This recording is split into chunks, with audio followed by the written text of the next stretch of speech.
El conflicto entre el gobierno del Estado y la Universidad de Guadalajara se personalizó. Se convirtió en un conflicto entre el gobernador Enrique Alfaro y Raúl Padilla López. Una historia con larga data, muchísima elementos de historia personal en este conflicto. Mucho se ha analizado a lo largo de este año, que fue el año que realmente se agudizó el conflicto, un conflicto que empieza en 2021 en esta versión, porque antes hubo otros elementos en este conflicto. Esto fue lo que analizamos en Con Todo Respeto. Bueno, comenzamos hablando del tema del conflicto entre el gobierno de Jalisco y el grupo político de la Universidad de Guadalajara, con nuevas etapas relacionadas con las primeras piedras, digamos, de algunas obras del gobierno de Jalisco. Erika, pues un episodio más de esta serie, ¿no? De la novela. De la serie de Netflix. De la saga, es una saga. Es la saga, ahorita es saga, que empezó ¿verdad? House of the Dragons. Ahora con mayor picor, porque ya se habla de amor traicionero, amor del bueno, ¿no? Amor que vale gorro, todo. O sea, todas las vertientes adjetivadas del amor van a salir. Un capítulo más verdaderamente lamentable. A mí me parece que sí, ya es urgente que haya serenidad y que se coloquen sobre la mesa los puntos. Me parece que la declaración ayer del rector de decir, a ver, ya regrésenos el dinero y no voy a construir un museo, pues ya, o sea, ya lo puso ahí sobre la mesa, ¿no? Yo creo que no, ya tendría que haber un acuerdo. No sé si haya posibilidad de eso, porque pues ya ves que dentro de poco se vuelve a discutir el presupuesto y quién sabe cómo le vaya a la universidad. Entonces, pues está cañón. Yo no veo para dónde ni para cuánto. Tengo entendido que no puso un pie adentro de los planteles de la universidad, ¿cierto? Estuvo afuera nada más. El quad sí está dentro, ¿no? El quad es la vista de dentro del quad. Sí. Pero sí puso un pie adentro. No sé, pero yo recuerdo conocer el quad. Porque acuérdate del conflicto que justo le tocó a Rosario Robles con Fox, con la UNAM. Porque poner un pie adentro sin tener lo que pasa es que es un terreno que va a ser destinado a la universidad para una prepa, entonces eso, todavía no es propiamente, no se metió pero sí es territorio considerado universitario, pero me parece que a mí me parece que este rollo de andar cucando así ya no está chido, ¿no? A ver, yo lo veo así. A mí me parece que cuando parecía que había una cierta tregua o una cierta paz, se rompió sin mayor provocación, sin mayor razón. Me parece que mi interpretación es que el gobernador se quiso curar en salud, anticipando que iba a haber resistencia, que iba a haber protesta de parte de los universitarios al inaugurar, o mejor dicho, al colocar una primera piedra. Madrugó. Porque no iba a invitar a las autoridades. Entonces, evidentemente, las autoridades le iban a mandar a estudiantes. Entonces, él sabiendo eso se anticipa, entonces lanza, digamos, el primer golpe, les da el madruguete, da una gira rápida, anuncia 280 millones y le pone nombre.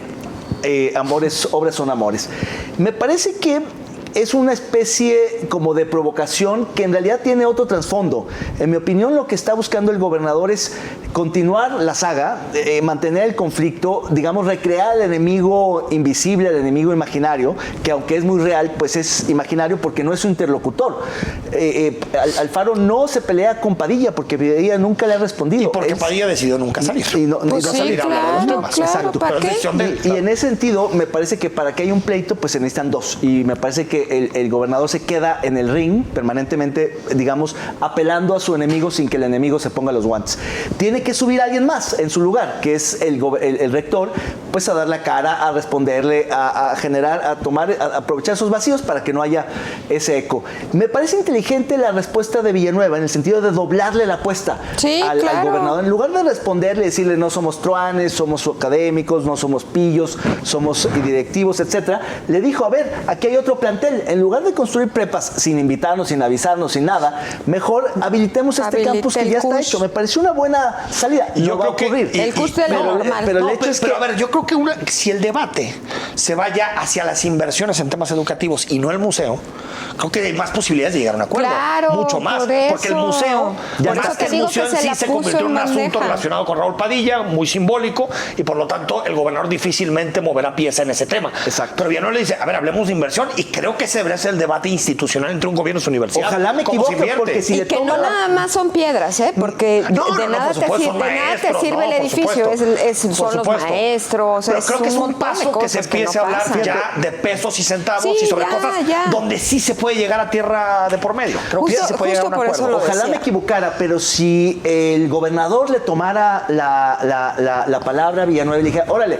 vamos a enchular la normal y vamos a hacer un campus, lo podrían levantar de volada y que le pongan un nombre, que sea O una sea, cosa el común, viejo ¿no? Kuch, El digamos. Sí, viejo la Kuch. normal, ¿sí?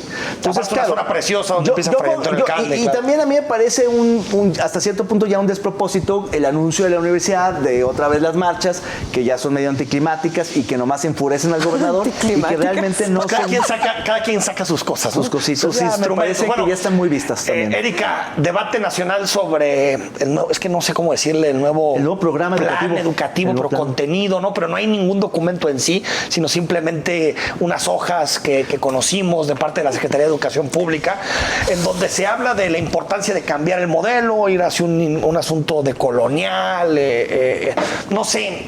¿Has oído la palabra?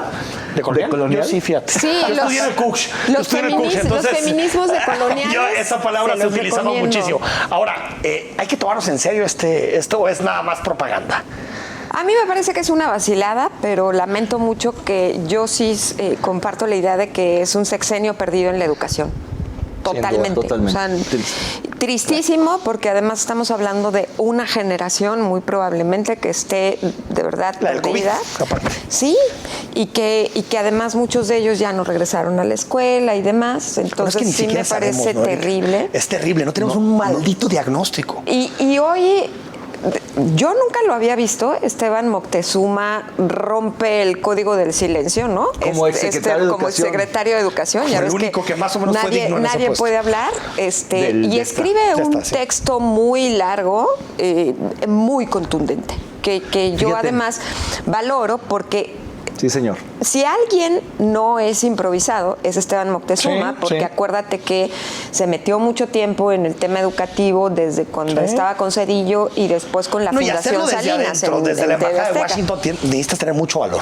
Entonces yo Le valoro pueden pedir mucho que se que lo regrese haya mañana. hecho. Nomás Adiós. eso. Es que A ver, yo lo que creo es que no debemos de tomárnoslo a la ligera. Me parece que aunque sea una vacilada y que sea un asunto muy ideologizado, Es una desgracia. Eso se puede convertir muy pronto en política pública, en un proyecto editorial masivo. Es decir, si le meten mano a los libros de texto, el problema en educación, y lo decía Torres Bodet, es que de un plumazo puedes resarcir o dañar al sistema educativo. Es Claro, decir, claro. si imprimen libros y cambian, aunque sea aunque pareciera marginalmente contenidos, es cierto. y ponen estas tarugadas, Es cierto. es un verdadero barbaridad. fracaso, es un atentado contra la educación pública. Y lo decían ayer los analistas que comentábamos fuera del aire. Me parece que lo interesante de la escuela y del sistema educativo es que te abre ventanas al mundo, te universaliza, es civilizatorio, es el piso parejo, son los derechos para todos.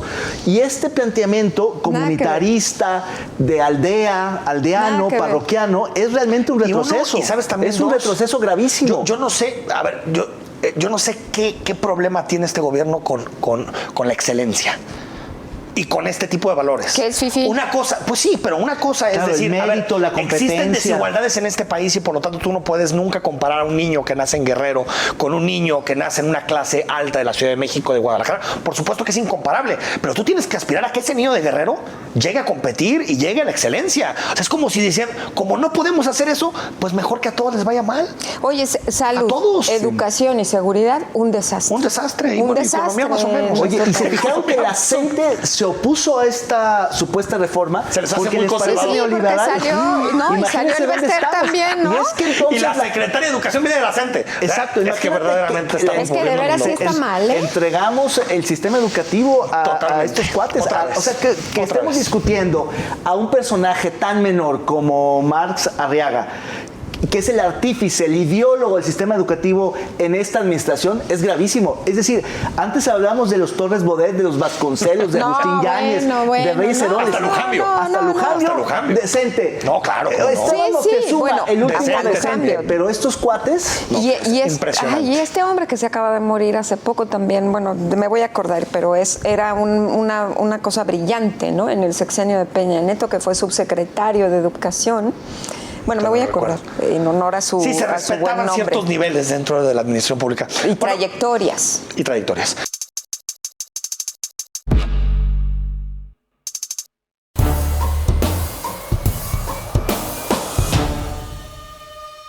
Tras los muchos desencuentros y ahora encontronazos entre el exrector de la Universidad de Guadalajara, Raúl Padilla López, y el gobernador del estado, Enrique Alfaro, pues estamos en el punto quizá más álgido de la historia de un largo conflicto. Y por tanto, podríamos visualizar al menos 3 escenarios posibles en lo que resta de esta administración. El primer escenario, y el que hemos atestiguado históricamente, es que el exrector y su grupo, el grupo universidad, resista los embates del gobierno del estado y no pase a mayores. El gobernador salga y el grupo siga controlando la Universidad de Guadalajara. Un segundo escenario es que haya un embate tal que logren descolocar a este grupo y quitar al jefe político de la Universidad de Guadalajara, Raúl Padilla, y por tanto hacerse de la Universidad Pública del Estado. Un escenario que se antoja poco factible, pero desde luego no habría que descartarlo. Y finalmente un escenario quizá más improbable sea que vuelvan a acordar, que vuelvan a encontrarse, que vuelvan a llegar a algún acuerdo político y que pongan fin a un largo conflicto y pueda haber un poco de más estabilidad y paz en el Estado. Yo no veo que esto se acabe. Sinceramente, yo creo que de aquí a que el gobernador se vaya, esto va a seguir. Y me parece que ya como que muchos traemos esa idea, ¿no? Yo he escuchado en espacios informales, pues lamentablemente la aceptación de algunas diputadas de decir, pues es que hay que ir con lo que diga el gobernador, ¿no? La línea. Claro, abiertamente, pues, ¿no? Y yo me omito decir de qué manera y cómo se dijo, pero me parece muy lastimoso que no exista esa reflexión, porque tú llegaste ahí a ese espacio a debatir, a reflexionar, ¿no? Y a N cantidad de cosas. Las lógicas de las mayorías, del sometimiento, pues siguen imperando y no creo que en esta ocasión, en la discusión del presupuesto, sea distinto, ¿no? Me parece que va a seguir pasando igual. Ahora, ciertamente es la comunidad académica está siendo muy castigada en todos los sentidos, porque pues el salario que tenemos sigue siendo el mismo desde hace muchísimo tiempo, muy a pesar de los pequeños incrementos que logran los sindicatos cada día del maestro, pero un profesor o una profesora, un profesore, no puede vivir solo de su salario, tiene que estar rascándole al programa de estímulos, que también, dicho sea de paso, se redujo porque es federal. Entonces, en ese también la 4T le bajó, claro, ¿no? Es que los profesores, el profesorado es el que tiene mayores recortes por ambas vías, por la vía estatal y por la vía federal, porque tú te la pasas programando un año de trabajo, escribiendo artículos, participando en academias y demás, porque eso te da puntos para ganar más dinero, claro, mismo que no está. ¿Te da puntos, ¿no?, este programa, Erika? No te da puntos, a mí me da qué mala onda. A mí me da 0 qué puntos. Qué mala onda. Pero bueno, eso está muy mal. Eso está mal, pero bueno. Oye, no pero pasa yo nada. creo... Eso sale a marchar con más ganas. Por eso voy a salir. No, Oye, es Erika, pero yo creo que eres optimista. Cuando qué? Dices que esto no se va a acabar hasta que salga el gobernador. A mí me parece que este es un juego infinito, pues que, sí, en el que participa la Universidad de Guadalajara desde hace muchos años y participará el poder público durante muchos años más. Sí. La única forma en la que esto podría evitarse, me parece a mí, es que el presupuesto del Estado asignara un porcentaje fijo cada año para la universidad. Sí, un presupuesto constitucional. Claro. Es decir, no 14,000 millones de pesos, sino 6%, 5%, 4%, bueno, yo diría pero 18%. Imagínate con lo que creció este ¿no? año el presupuesto. Claro, con lo que pero va a crecer para 2023 sería un montón de dinero. Eso tiene muchos problemas, un presupuesto constitucional fijo y sobre todo para una institución académica, porque uno, la composición demográfica cambia y entonces de pronto tendrás muchos más alumnos y de pronto tendrás menos, ¿no? Entonces, si tú tienes un componente fijo de presupuesto que no está vinculado a tu matrícula, pues entonces Ese qué podría maravilla, ser un porque lo buen vas a poder usar en indicador. otras cosas, ¿eh? Ese podría ser un buen indicador, el presupuesto por alumno. A ver, Que es el que tiene el rector, ¿no? Que a mí me hace bolas, ¿eh? O sea, yo que así quiero sacar la calculadora. A ver, tenemos más alumnos, tenemos más recursos, pero tenemos menos recursos, pero hay 23% del que no habla, que sí, que no. Lo que está claro es que la universidad tiene una matrícula mayor, que me acuerdo, ¿se acuerdan cuando hace muchos años, esa era todos los años la demanda con la Universidad de Guadalajara? Que no aceptaba, que no aceptaba, que no aceptaba.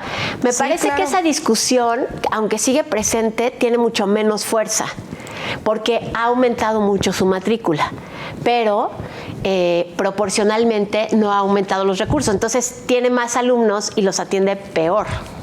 A ver, aquí el problema es que ahora el tema presupuestal, que siempre ha estado ahí, y las marchas han sido pues prácticamente periódicas. En el sexenio de Aristóteles Sandoval creo que salieron, es con el que menos han salido, porque era un gobierno que más o menos le estuvo aumentando el presupuesto a la universidad de manera automática. Pero con Alberto Cárdenas, ¿qué tal? Con Alberto Cárdenas sí salieron mucho. Era un día sí y otro también. Aquí el tema está siendo crítico, Sonia, no sé cómo lo veas tú, porque ya se involucró el tema presupuestal con un tema de revanchismo político muy claro, y que también es una narrativa muy popular y que atrae por el sentido de esta demanda también muy sentida que hay en la comunidad tapatía de vigilar los recursos, que haya más transparencia en el manejo de los recursos en la universidad y en el resto de las dependencias públicas, ¿no? Sí, a ver, yo lo que creo es que comenzó siendo un tema muy político con los recursos del Museo de Ciencias Ambientales. 140 millones. Porque aun cuando podamos estar en desacuerdo para el gobierno del Estado, es como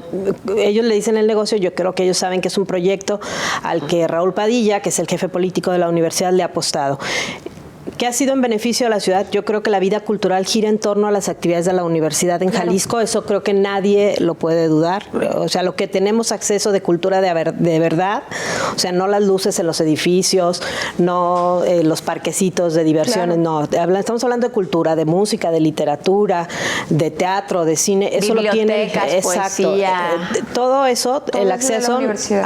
a Jalisco nos lo da la universidad. Ciencia que era este museo que Exactamente. está. El medio ambiente, que todo el proyecto, que parte del proyecto con el que el gobierno del Estado ha estado concursando, tiene que ver también con tener un museo de ciencias ambientales, ¿no?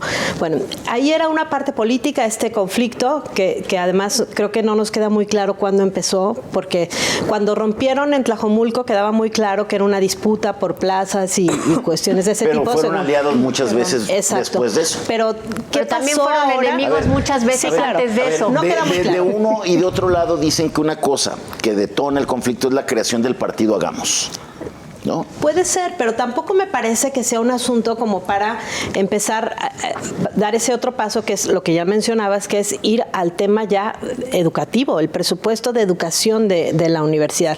Y que los números, para no volver a hacer bolas con lo que dice el rector, que tenías 29,000 pesos por alumno hace unos años, antes de que empezara este gobierno, y ahorita tienes 20,000 pesos por alumno. La diferencia es muchísima. Y entonces, por supuesto, que esto empieza a poner en duda proyectos que además habían emprendido juntos el gobierno del Estado. Con el gobierno de Aristóteles Sandoval, que creo que eso es lo que le baja mucho al tema de la admisión, se diseñó este programa de admisión 100% en bachillerato, que creo que es en un momento de violencia, de inseguridad, de incertidumbre para el sector, con para la los pandemia, jóvenes, eso estuvo. Tener la garantía de entrar al bachillerato, si tienes o no tienes recursos, si quieres o no quieres estudiar, si eres buen alumno o no. El bachillerato me parece que debe ser un piso mínimo para una sociedad que aspira a cambiar y a mejorar. Está probado en todo el mundo que la formación académica, entre más alta sea, genera mejores sociedades. Bueno, este acierto de empezar a garantizar el acceso al bachillerato se trunca cuando hay proyectos que ya no van a tener el financiamiento y ya estaban ahí, o sea, ya tú ya tienes estas preparatorias y entonces ya no vas a tener los recursos, que son a lo mejor 2 o 3, pero el que tiene la cartera es el gobierno del Estado. La universidad no puede decir, bueno, pues entonces lo saco de otro lado, ¿no? O sea, si no te lo pues dan... quién sabe, a lo mejor sí va a tener que sacarlo de otro lado. Oye, a ver, así rápido, como ya no tenemos apuesta, ¿se cambia algo con la marcha? Sí, no. No, yo creo que no. Sí, no. No. Ay, qué lástima. Pues yo nomás por molestar voy a decir que sí. Desde luego vamos a estar muy pendientes.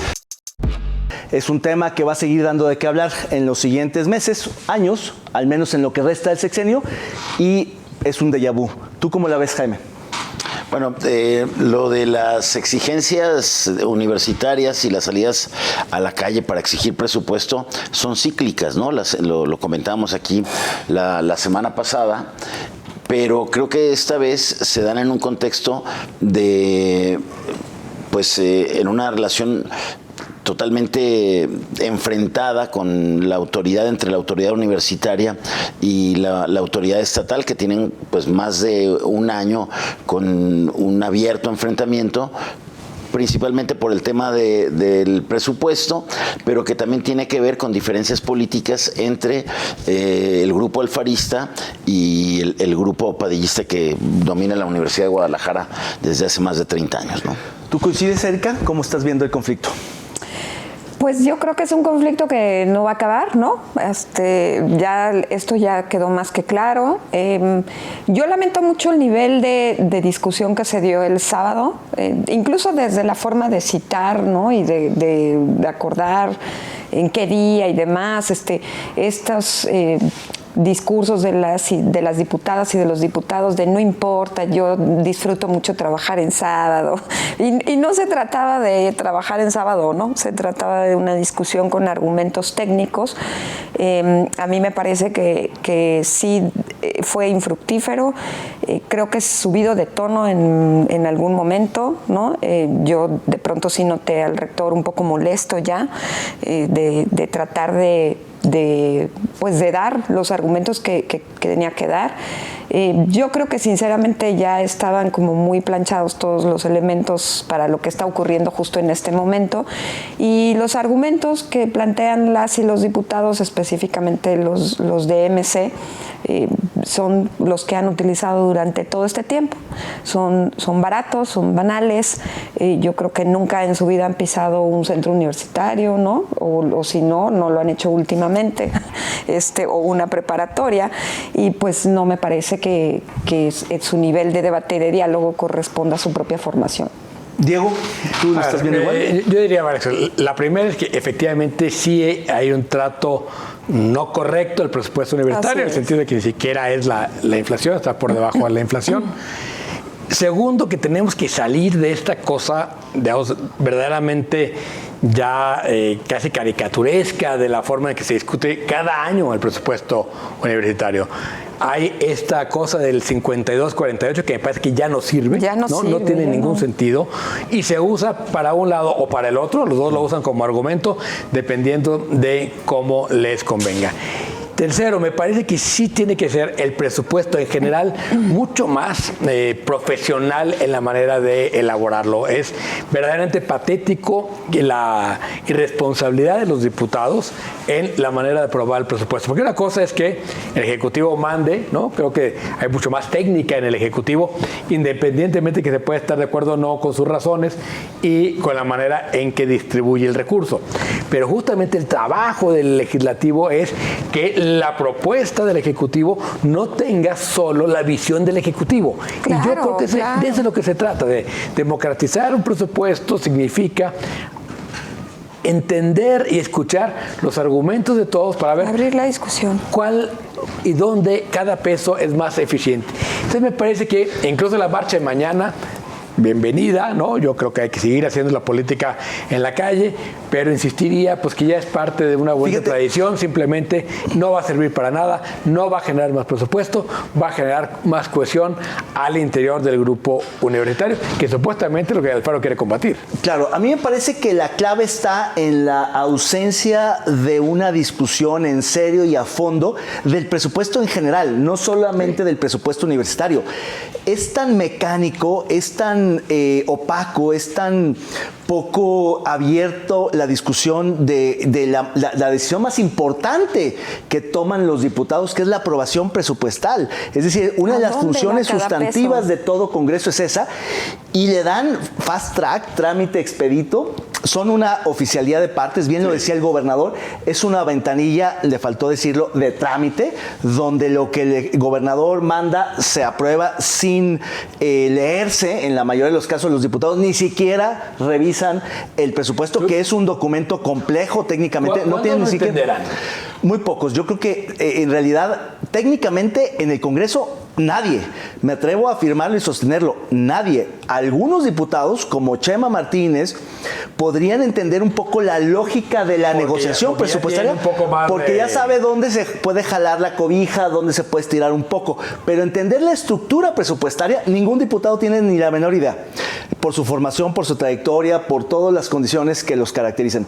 Ahora bien, hay instancias que deberían de ser una chamba importantísima, como la Secretaría de Planeación y Evaluación, u otras instancias del gobierno del Estado, que deberían de proveer a la opinión pública elementos para poder definir si las asignaciones son correctas, son eficientes, tienen impacto, cómo se evalúan. Es decir, son presupuestos absolutamente inerciales cuando no políticos. Es decir, le suman, le restan a partir de criterios estrictamente políticos o personales, porque lo que estamos viendo en el recorte que le hicieron a la Universidad de Guadalajara, que es irrefutable, pues es absolutamente un tema de capricho personal, de un pleito personal, ¿no? Y a todos estos vacíos y lagunas que has expuesto, para analizar el presupuesto, para hacer un ejercicio mucho más democrático, más abierto, le sumamos esta polarización a la que te refieres, en la que el Congreso, las y los diputados, en vez de contribuir a distensar ese tema,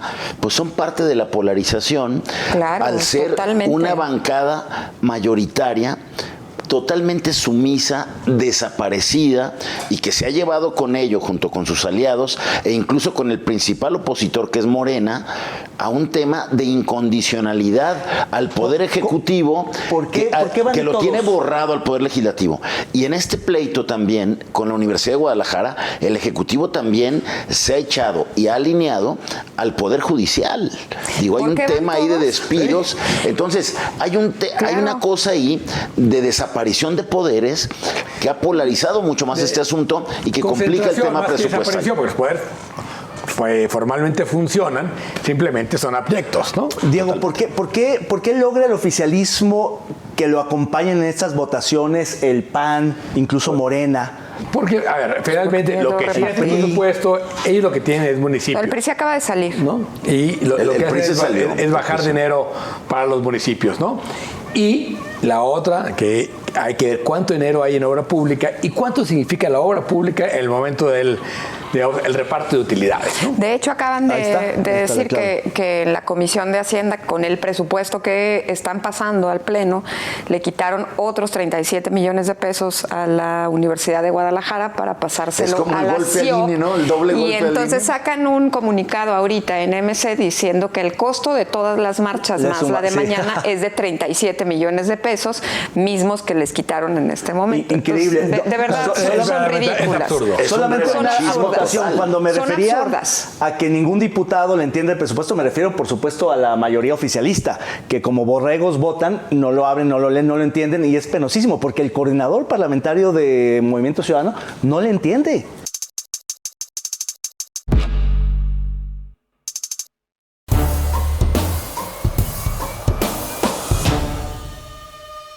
Para nadie es un secreto que el presidente Andrés Manuel López Obrador todas las mañaneras ocasionalmente habla sobre Raúl Padilla López. lo tiene calificado como el cacique de la Universidad de Guadalajara. Y no es casualidad que justo pocos días antes de la reasignación de los 140 millones de pesos del Museo de Ciencias Ambientales de la Universidad de Guadalajara, el presidente López Obrador haya arrebatido o arremetido otra vez contra Raúl Padilla López en la mañanera, y que tiempo después tanto el gobernador Enrique Alfaro como el propio presidente de la República hayan coincidido en Puerto Vallarta. Esto lo comentamos también en Con Todo Respeto y es parte de lo que conforma este conflicto ya alargado entre el gobierno del Estado y la Universidad de Guadalajara. Regresamos y bueno, seguimos hablando de marchas porque el tema esta semana es marchas. Ahora vamos a hablar de la que organizó la Universidad de Guadalajara. 100,000 según sus propias cifras, 38,000 según las cifras de Protección Civil, pero otra vez el número no importa. Fue una marcha importante, no la más importante que haya habido en el estado de Jalisco ni de lejos, pero sí una marcha importante que vuelve a sacar a la universidad a la calle. Ya habíamos visto una en el mes de junio y esta tenía el objetivo de exigir más presupuesto. Estaba claro desde antes de la marcha que no iba a haber más presupuesto. El objetivo, pues, de la marcha, si nadie hace una marcha sabiendo que no le van a dar más presupuesto, nada más para fracasar con el presupuesto. La marcha tiene otros objetivos, Erika. Sí, yo creo que, el objetivo era simbólico, ¿no? Sobre todo hacerlo previo a la FIL, un día después de la aprobación del presupuesto sin discusión, ¿no? Después de haber ido a dialogar con las y los diputados, en un diálogo que a mí no me gustó particularmente, ¿no? Cuando citaron un sábado al rector hacerle varias preguntas, yo creo que no se centró sobre los argumentos técnicos, punto, ¿no? Pero bueno, una cosa que me parece muy relevante es qué va a pasar el próximo año, ¿no? Porque el próximo año va a ser exactamente igual, o sea, el presupuesto va a ser exactamente el mismo, con suerte hasta menos. ¿Qué va a pasar? Con suerte. ¿No? Claro, pues sí. O sea, ¿tú crees? De verdad, ¿quién cree que le va a dar mayor dinero a la educación, no? O sea, y aparte con este rollo simbólico de hay que quitarle los 37 millones que gastas en las marchas y lo pasamos a la CIOP. Está bien, pues, no pasa nada, pero, a ver, yo creo que también hay una cosa muy delicada aquí, que es observar a la universidad como un ente monolítico. Y perdón, pero hay muchas universidades dentro de la Universidad de Guadalajara. Y eso es un tema que me parece fundamental, entenderlo, ¿no? O sea, no somos monolíticos. Pero, ¿y por qué no aflora esa pluralidad de la universidad, Jaime? A ver, yo creo que ahí se puede revisar la apertura democrática en la Universidad de Guadalajara, el debate entre los grupos, el tema de mayor transparencia, pero yo creo que ahí son, en particular, el Poder Legislativo el que tendría que estar asumiendo otro papel en el conflicto. Sí. Pero otra cosa que se denunció en la marcha fue justamente cómo el Poder Ejecutivo tiene sometido tanto al Poder Legislativo como al Poder Judicial. Sin duda. No hay una división de poderes y eso es un factor que agrava este conflicto y otros, ¿no? Como el tema de la Procuración de Justicia, como el tema de los contrapesos para el Ejecutivo. ¿Qué pasó en este conflicto y el legislativo que la Universidad de Guadalajara llama a esta marcha, que fue impresionante al llenar las 4 plazas, la Cruz de Plazas? Yo hace tiempo que no veía una marcha con esa participación. Entonces, la universidad convoca esa marcha para tratar de buscar un diálogo en el Congreso, tomando en cuenta que el límite de aprobación del presupuesto es hasta mediados de diciembre. Sí. No, hay otro capricho de aprueban hoy el presupuesto sin discusión alguna. Es una indicación del Ejecutivo al Legislativo, el Legislativo obedece y eso hace que la marcha eleve el tono, se eleve el conflicto y una marcha que era para el presupuesto termina pidiendo la salida del gobernador, que eso también desde luego tensa el problema. Estoy de acuerdo contigo que ahí se sale de madre, diríamos, la marcha, porque ya así se dice cuando el río se desborda, ¿no? Salirse de madre. El reclamo ya no termina siendo el presupuesto, sino fuera Alfaro, ¿no? Sí. Y entonces se termina siendo la acusación de quién es más cacique, si Padilla o Alfaro, porque realmente Alfaro resuelve el tema haciendo acciones casquiles. Sí, ¿no? sí. Entonces, apruébenlo ya. Apruébenlo ya. Y yo es tengo... más, no solamente no vamos a reconsiderar el presupuesto, sino descuenten lo que valen las marcas. Sí. No, ahí también eso fue una cosa. Y la misma actitud ahora con el tema de la marcha aquí afuera de la FIL, ¿no? Que los poderes no van a asistir, ¿no? O sea, yo soy respetuoso de los poderes, pero no van a asistir, porque eso es grave, ¿no? Eso es grave. No, es terrible lo que está pasando. Ahora, muchos han leído también la marcha como un destape de Ricardo Villanueva, que se quiere meter a la política. Sí. Me parece también que ahí la universidad no gana. No, y es gana prematuro. Porque la universidad siempre, de donde ha ganado, es estando en la oposición. Cuando ha estado más cerca del gobierno, la universidad pierde muchísimo de su carácter crítico, de su posibilidad de generar un discurso alternativo, ¿no? Pues los primeros años del gobernador, ¿no? Mientras fueron aliados. De eso, y los 6 años de Aristóteles, que al final claro. decirle, carnal, tenemos que pegarnos por algo. Claro. Sí, porque no había conflicto. Y sin conflicto la universidad pierde la cuestión interna. Sí. Que es muy interesante. O sea, lo que no vemos es dónde está la oposición dentro de la universidad.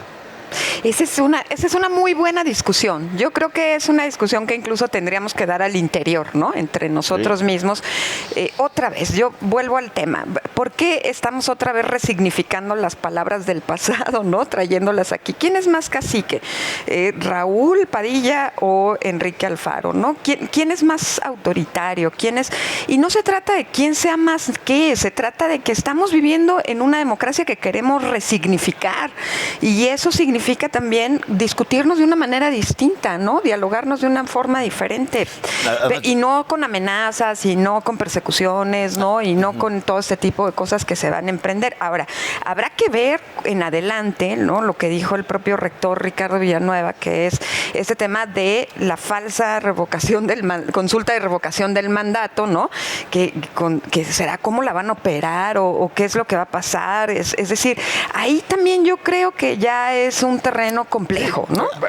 Además, yo insisto en la parte... ¿no? Porque legalmente no era posible, Jaime. Insisto, él mismo dice que es ficticia, ¿no? Es como un simulacro, ¿no? Sí, Sería como un simulacro que también perdería credibilidad por estar hecho por la propia universidad. A ver, pero el tema es también cómo hay un cambio de discurso radical y todo el mundo se encargó de difundir aquel discurso del gobernador en la FIL de 2019, donde era un tono totalmente distinto. Y cómo pierde potencia, pierde credibilidad las críticas de alguien y todos los calificativos de alguien que fue aliado al que hoy descalifica, pero en muchos momentos de su carrera política claves se benefició de esa opacidad, de ese poder, de ese cacicazgo. Y que si fue aliado tiene que rendir cuentas de eso que él hoy dice que es perverso, ¿no? Así es. Bueno, vámonos a la siguiente sección, la sección favorita de este programa, que es Póngale el nombre. Los curadores más experimentados de Con Todo Respeto han preparado esta exquisita pieza de arte visual.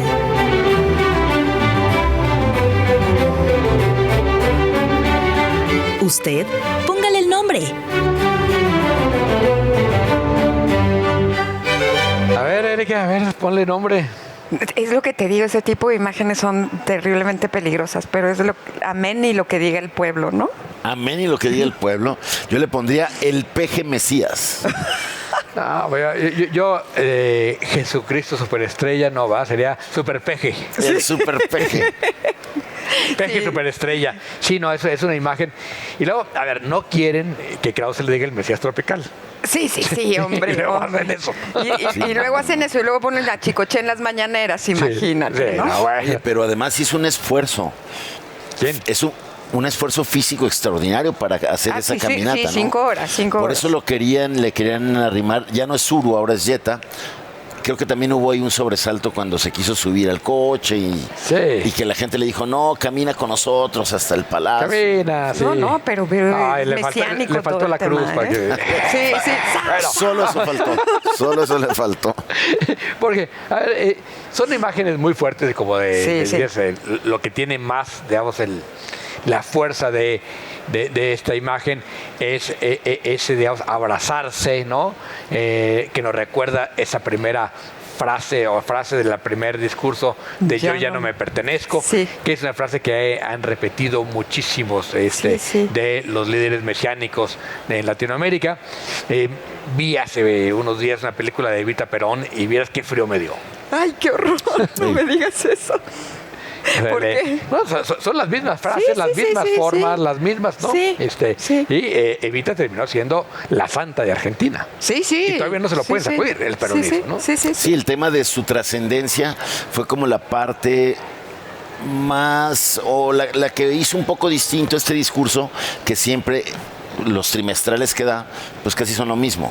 Ahora este componente de la trascendencia, este componente mesiánico, fue como lo que le dio el toque distinto al discurso después de la marcha. Oye, el pobre presidente Gabriel Boric de Chile, ¿no? Diciendo, ya entendí por qué duran tanto las mañaneras.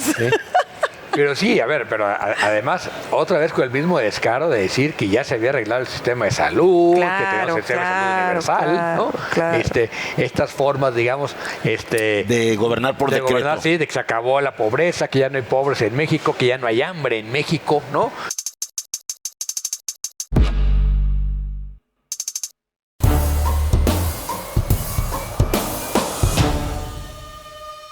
Bueno, como lo hemos platicado a lo largo del programa, a lo largo del año, también la pregunta es, ¿qué fue lo que originó el conflicto, este nuevo conflicto en esta relación pendular de amor-odio que han mantenido los líderes, tanto el grupo alfarista, el gobernador Enrique Alfaro, como el líder del grupo UDG, el exrector Raúl Padilla, que a veces juegan de aliados, a veces juegan de adversarios, como hoy en este largo conflicto?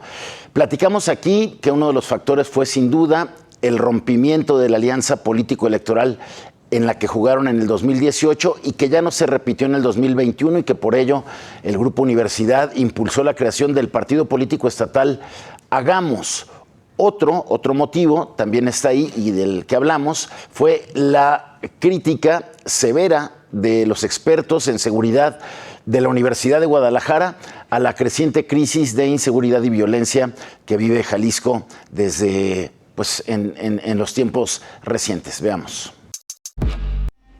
La mejor publicidad gratuita, no pagada de la feria fue justamente la protesta de Movimiento Ciudadano, que lejos de boicotear a la FIL, le dio morbo a mucha gente acudir a la feria más importante de Hispanoamérica. Y claro, el boicot no surtió efectos, pero lo que sí ocurrió fue que hubo un conflicto en el partido que gobierna Jalisco, Movimiento Ciudadano, precisamente por las declaraciones de Pablo Lemus, quien me parece no se equivocó, pero sí se excedió en la manera en que se refirió a sus compañeros, y esa coyuntura fue aprovechada por el gobernador para aventarle sus huestes y criticarlo de traidor. Es un tema que has dado muchísimo de qué hablar y es un poco de lo que discutiremos ahora. Diego, ¿tú cómo ves? A ver, sí es interesantísimo cómo un tema donde el gobierno llama a boicotear y hacer una marcha contra Raúl Padilla termina convirtiéndose en un pleito interno de saber dónde se perdió el foco, ¿no? Y ya comentamos el martes pasado, el programa especial de la feria, lo ridículo que fue la marcha. Ahora, el conflicto interno, yo sí creo que, Pablo no solo se excede, se equivoca, porque se va hacia adelante sin tener un plan, ¿no? Se fue literalmente de bruces, ¿no? Se fue de boca y no tenía un plan de qué seguía.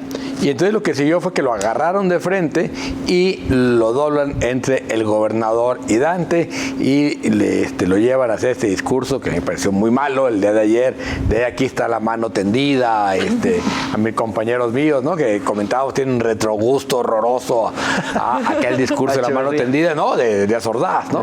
Aquí está mi mano para el que quiera dialogar, ¿no? Me parece que Pablo pierde en esta, es decir, claramente.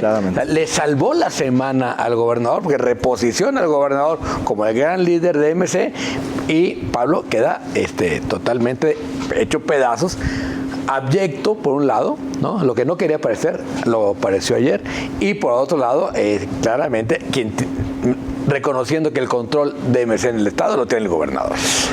Creo que, desde luego, él lo reconoce, es un error, Pero ese error, ese desliz de Pablo Lemus, un poco aconsejado por lo agrandado que se siente el ser el primero en las encuestas, el que va solo para ser el sucesor, eventual sucesor de Enrique Alfaro, lo traiciona, pero eso también lo aprovecha toda la parte del alfarismo para ahondar esta idea que han vendido desde que Lemus empieza a ganar liderazgo después de la elección del 21, que llega como candidato emergente a Guadalajara y gana la presidencia,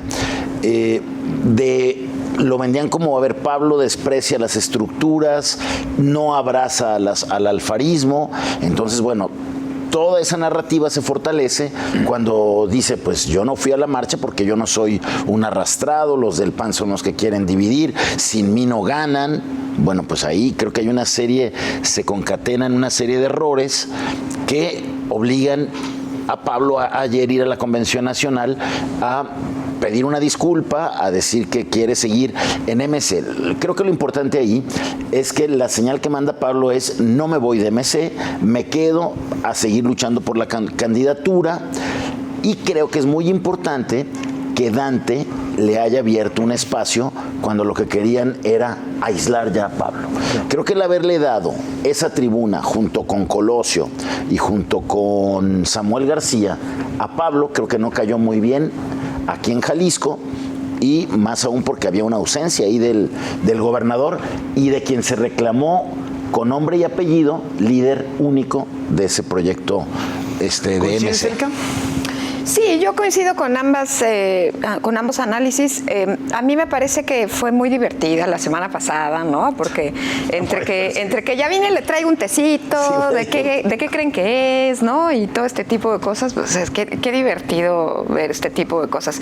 Pero por otro lado, pues aquí yo creo que el que va a tener que tener la responsabilidad, ahora sí, ¿no? De construir y de formar su propio proyecto, porque ya salió muy salsa decir chin, chin, chin, pues es Alberto Esquer, ¿no?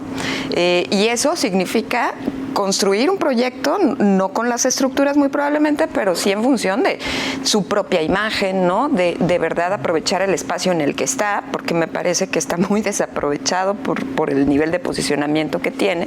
Entonces, eso lo pongo sobre la mesa. Yo creo que eso lo tiene que empezar sí o sí a partir del mes de enero, ¿no? Yo no sé si se rompió algo. Hay quienes afirman dentro del emesismo que esto no tiene vuelta para atrás, que ya algo se quebró, que es una cuestión de tiempo para que lo bajen, para que suban a alguien más, para que lo descarrilen, para que suceda algo, para que no sea Lemus, porque es un poco lo que está en el ánimo del gobernador. Y hay quien dice que se puede recomponer, que es un tropezón, que se puede levantar. ¿Tú qué crees? Yo no creo. Yo la verdad es que creo que 50-50. Yo creía que Lemus estaba mucho más firme adentro de MC. Pensé que tenía una ventaja inalcanzable, pero en la política un tropezón puede ser mortal. Porque aunque tú le estés sacando un cuerpo en la carrera de 100 metros, si te caes, no hay manera de que alcances a tu competidor. Yo creo que si quedara tantito Pablo en el ánimo del gobernador, para mantenerlo como candidato, no haya permitido que lo hayan montoneado de la manera en que montonearon a Pablo la semana pasada. Tiene que mandar el mensaje de meterlo al redil, por un lado. Yo creo que lo que Natura no da, la Secretaría no presta, ¿no? O sea, exacto. Esquer no va a crecer. No va a crecer. Porque no tiene ese contacto con la gente, no tiene el carisma. O sea, ya fueron muchos años y no tiene otras cualidades, no esa, ¿no? Entonces, al gobernador no le va a quedar otro candidato más que Pablo. Claro. Yo creo que eso lo tiene claro el gobernador. La pregunta es cómo, ¿sí?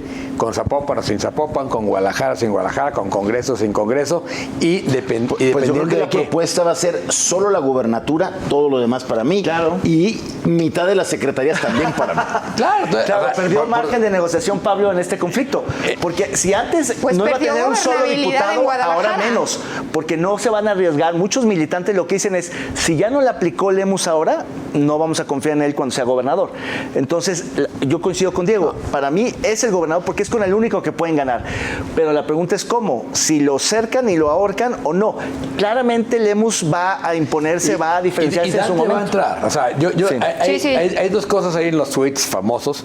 Uno es el de Esquer, que claramente lo dicta el gobernador, que dice, hoy cambió el futuro de Jalisco, ¿no? O sea, sí, ya tiene no vas a todo hacer. su tono, ¿verdad? Y la respuesta de Lemus, que dice, este proyecto en Jalisco lo hemos construido entre Dante, tú y yo. O sea, Pablo Lemus sube a Dante al ring y dice, esto no lo vas a decir tú solo. Y además, hay un tuit muy simbólico de Dante ayer, donde en MC tenemos lo que no tienen los demás. Tenemos a fulano, sutano, mengano, y no menciona... Pero tampoco menciona a Samuel, no menciona ni a Alfaro ni a Samuel en ese tuit. A Samuel sí. ¿A Samuel sí? A Samuel Habría que revisarlo. Pero también es muy sintomático de Dante, que juega muy... la cosa con Dante, ¿eh? Claro, Sí. Dante mandó otro tuit la semana pasada a propósito de la invitación que le hicieron a la Feria del Libro en un panel sobre populismo. No vino, pero mandó un tuit diciendo... Es un honor que la FIL me invite. Es decir, no se sumó al boicot ni a la protesta. Es decir, él reconoce a la FIL como algo que le es honroso. Pues o sea, como no diciendo, vino por razones de agenda y para no tampoco tensar mucho la cuerda con Alfaro, pero vaya, es un tuit que claramente se deslinda. Hay un deslinde Alfaro, de ¿no? la postura política local. Totalmente. Sí, pero ahí, Sí, que marca también. finalmente, Pablo dice, sí voy, y estuvo virtual. No, para no tomarse la foto en los pasillos de la FIL. Dante dice, es un honor, pero no viene. Es decir, sí, el gobernador, en ese sentido hay que recordar que al interior del grupo lo que hizo fue jalar riendas, ¿no? Sí. Y le funciona. Esa parte le funciona al gobernador. Es decir, así como creo que es una gran derrota a la calle, ¿no? Internamente, creo que el desliz de Pablo le da una oportunidad de recuperar enormemente hacia el interior. Pues mira, yo también creo que a lo mejor no tiene mucho que ver otra vez, ¿no? Pero justo ese día en que Pablo sale, o un día antes, no recuerdo, que sale a decir que eran unos arrastrados, tuvo declaraciones muy desafortunadas con relación a la protesta que le hicieron por el tema de la vivienda. ¿No? Muy desafortunadas. Sí, no, o sea, bueno, les dijo, échenle ganitas y entonces se pueden comprar una. Oigan, vamos a ponerle nombre a esta fotografía buenísima, a propósito del conflicto del que estamos hablando. Veamos. Los curadores más experimentados de Con Todo Respeto han preparado esta exquisita pieza de arte visual.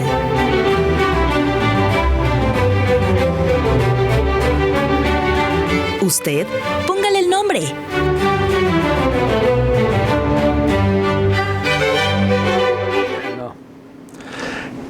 ¿Qué nombre le pondrían?